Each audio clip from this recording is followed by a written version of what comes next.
I'm going to talk about foreign language-based lexical innovation in a bilingual dictionary, which is a topic that's worried me on and off for the last 20 odd years while working on different dictionaries. The last one of these was the update of the large Kościuszko Foundation English, Polish dictionary. The original dictionary appeared in the mid-20th century, so obviously I had nothing to do with it. But I was involved in the two successive incarnations, as it were, of that dictionary. The one that appeared as a printed book. Can you hear what I'm saying? So I worked on the new Kościuszko Foundation Dictionary in 2003, and then recently we did an update of that dictionary, which is going to be just an application for mobile devices to appear anytime soon. And what we're going to be interested in is just this last, most recent version of the dictionary and how it compares with the former one, especially as far as new vocabulary on the Polish-English side is concerned. So the latest version of the dictionary has just over 140,000 entries. The two sides are, as usual, not completely symmetrical, so the Polish-English part is slightly smaller. In comparison with the previous version, the Polish-English part of the dictionary has grown by almost 4,000 entries, of which about 1,000 are English-based. So about 1,000 new English borrowings, you can say. 300 something of those entries were not recognized by my spell checker, so possibly these are the ones where it was a judgment call on the lexicographer's part whether they could be included in the dictionary. My estimate was very conservative. I didn't count abbreviations, I didn't count loan translations made up of native elements entirely, like wielozadaniowość. I didn't count loans from other languages, even if they may have entered Polish, via English. If we look at those loans from the point of view of their potential motivation, we can find so-called necessary loans, using the traditional distinction, that is, names for new concepts, as well as names for concepts which did exist but were not previously lexicalized, like those you can see here. At the other end of the spectrum, there are so-called luxury loans, like design, makeup, or trendy. All of these are words which have perfectly symmetrical Polish counterparts. So they were not needed in the most literal sense, denotationally. But obviously, there must have been some other reasons, social reasons, for their making an appearance. What I'm most interested in, though, is loans which fall in between those two extremes, that is, neither strictly necessary nor entirely redundant. And I'm going to concentrate on a couple of words broadly belonging to the field of human behavior.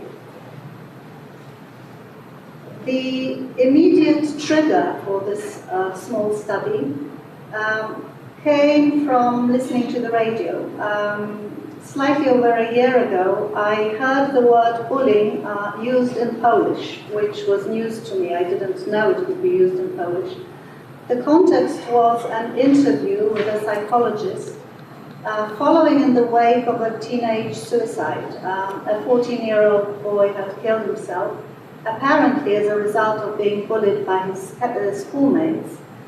And the psychologist talked about this kind of behavior calling it bullying. He definitely used the word in Polish, and he also defined it for those listeners who he thought might have been unfamiliar with it.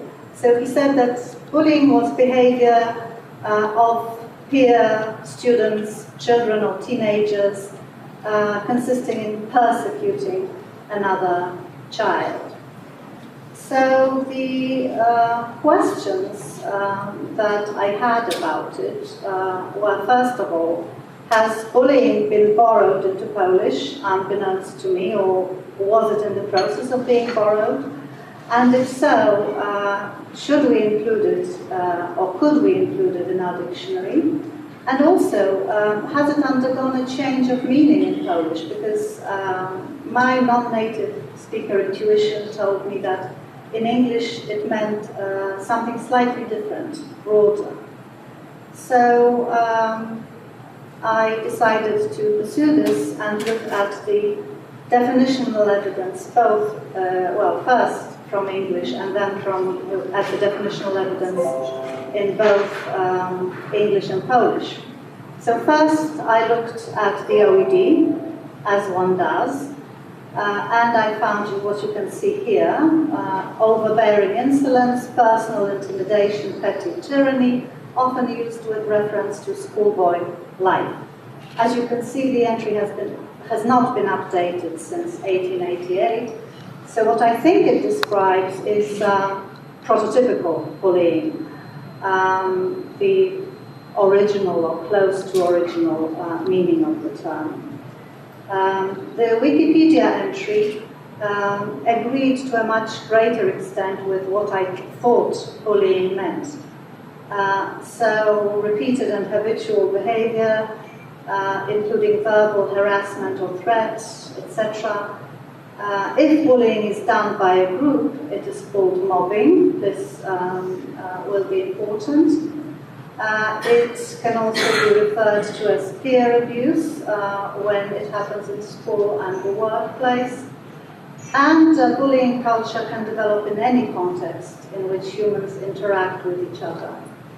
That's also important. Any context, not just a boys' school.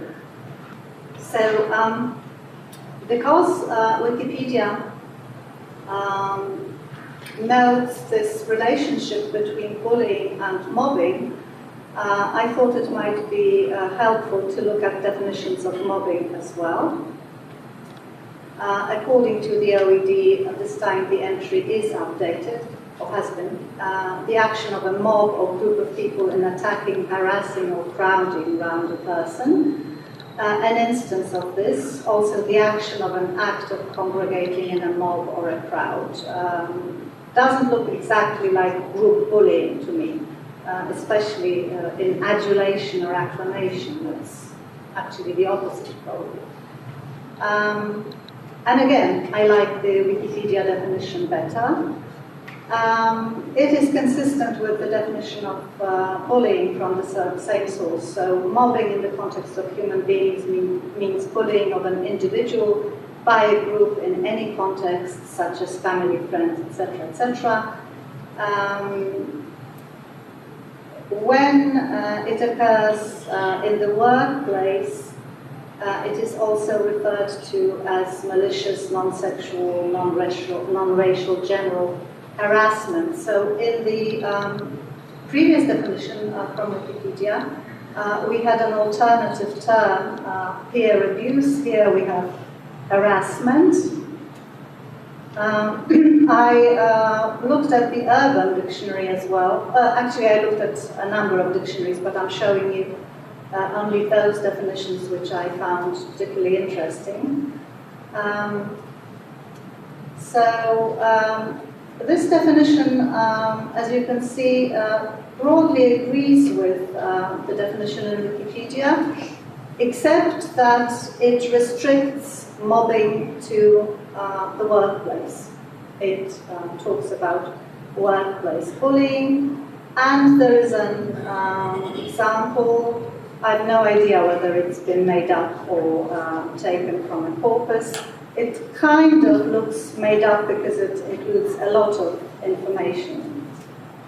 sort of too much information. Anne and Emily enjoyed mobbing any new employee that they perceived as a threat until either the target broke down and attempted to fight back and was fired, or the target quit. The two celebrated each victory by laughingly claiming that their victim had been voted off the island. And a final English definition, that of harassment, which I checked just in case. And my intuition was confirmed here that harassment is probably the most general of all these terms. A wide range of behaviors of an offensive nature, commonly understood as behavior intended to disturb or upset, and it is characteristically repetitive. So summing up the findings regarding English. The victim of bullying may be an adult, the perpetrators may be work colleagues, neighbors, family members. So we're not only dealing with a child or teenager being persecuted by their peers, like in Polish. Bullying appears to be the more general term. Mobbing refers specifically to bullying perpetrated by a group. And in the workplace context, mobbing is sometimes treated as synonymous with peer abuse or with harassment of a general, that is neither sexual nor racial nature. There is no entry for bullying in the Polish Wikipedia, which suggests that, or confirms, that it's not a word that is fully at home in Polish. We do find an entry for bullying in Polish in the Wikisłownik, the Polish section of the dictionary. I've translated the definition for you. So first of all, we have tyrannizing, abuse, tyrannizowanie, znęcanie się, which are kind of translational equivalents of bullying. You could use those two, either of those two, in translating bullying in Polish, into Polish, and the rest is just a descriptive definition of bullying. We also find an example, o ile bullying w szkole jest zazwyczaj prymitywny, w pracy przybiera inne formy. While bullying at school is usually primitive, in the workplace it takes other forms. So this actually goes against what this psychologist whom I mentioned at the beginning was saying. This would suggest that bullying basically means the same in Polish as it does in English. But I suspect that the Polish Wiki dictionary may rely to a large extent on English definitions, so its evidence may not be quite reliable. In Wikipedia, we find something slightly... okay, moving on to the definitions of mobbing. I didn't find any other definitions of bullying in Polish sources. Moving on to mobbing, this is what we find. Whoever wrote this definition must have been quite linguistically aware, interlinguistically, because they say that it's a term derived from the English word mob, which is not a great discovery. But they also say that the English counterpart of Polish mobbing is usually workplace bullying or workplace harassment. Workplace mobbing is only used in this sense in scientific literature. And a couple of native speakers of English confirmed this to me. I mean, I asked them what mobbing meant in English, and they didn't produce this sense. And when I described what I was after, they said, oh, I would call it workplace harassment or something like that. So, as it were, by chance, I stumbled upon something about the meaning of the English term, which I wasn't aware of, hadn't been aware of. Mobbing seems to be well entrenched in Polish because we also find it in the great dictionary of the Polish language and online dictionary, which is now in the process of being compiled. And it defines mobbing as long-term psychological abuse by a superior or by co-workers of a member of a group of people working or studying together. What's interesting here is that mobbing does not have to be group behavior. So this etymological link present in English between mob, a crowd of people, and mobbing, the behavior of that crowd, is not present in Polish because we don't have the word mob, so mobbing is treated on its own. And actually you find a lot of press articles about instances of mobbing perpetrated by bosses, individuals, towards either an individual employee or their employees as a group. So that would confirm what we find in the dictionary. There is no entry for harassment in any Polish sources. If we look at the corpus evidence from the Polish 1010 corpus, queried with the help of the sketch engine query tool, you can see that mobbing is really very strongly represented. It also has two derived verbs, or rather one verb which can appear in two different forms, mobbingować and mobować, both mean to mob, of course. As far as bullying is concerned, most occurrences are found in scholarly papers, and they are basically definitions of the term. Quite a lot of occurrences are in official documents like guidelines for schools, how to deal with bullying behavior. And usually, whenever the term is used in Polish, some kind of reference is made to its English origin. Harassment, we could say, is barely present at all. Out of those 130 instances, 42 were actually in English texts, which got into the Polish corpus somehow. 50 more were part of the phrase sexual harassment, cited as the origin of Polish molestowanie seksualne, and the rest are Polish definitions of the English word. So we can safely say there is no word harassment as yet in Polish. Summing up the findings regarding Polish, bullying seems to be a specialist term. I've never heard it used since that radio interview in speech, but I have since seen it in writing. It refers to behavior by children or teenagers, primarily in the school environment. Mobbing is well established. It is recognized by a monolingual dictionary, so what else do we need? It has a derived verb. Its meaning is both wider and narrower than in English. Wider because it can be the behavior of a group or an individual, and narrower because it occurs in the workplace or place of study rather than any context. And in Polish it is the word for the concept. It is widely used in the media, it is familiar to educated native speakers.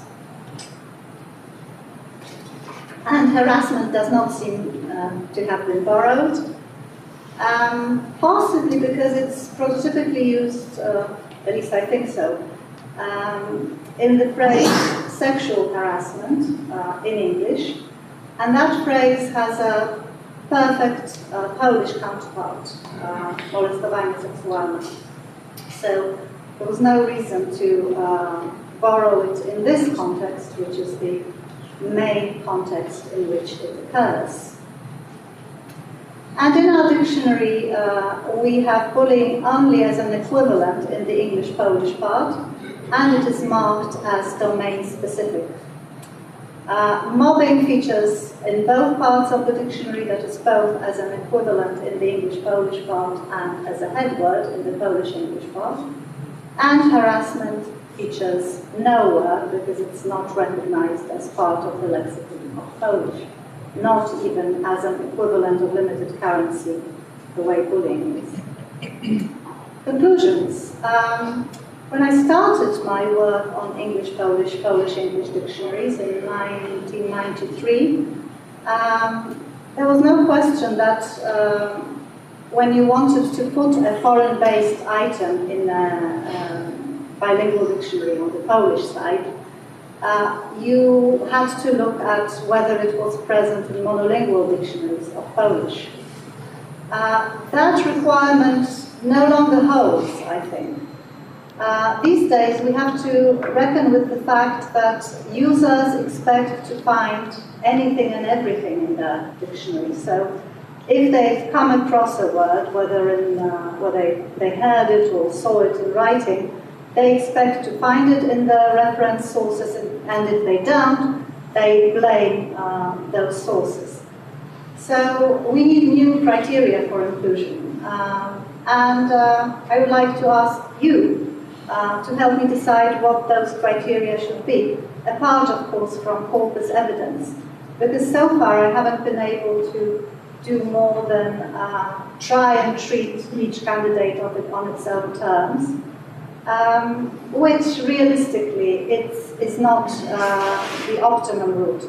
I mean, you can play with one or two words the way I did here with bullying and mobbing, but as you saw at the beginning, we had over 1,000 words which should have been treated in a similar way, but obviously wasn't. So I would be grateful for any suggestions, and thank you very much for your attention.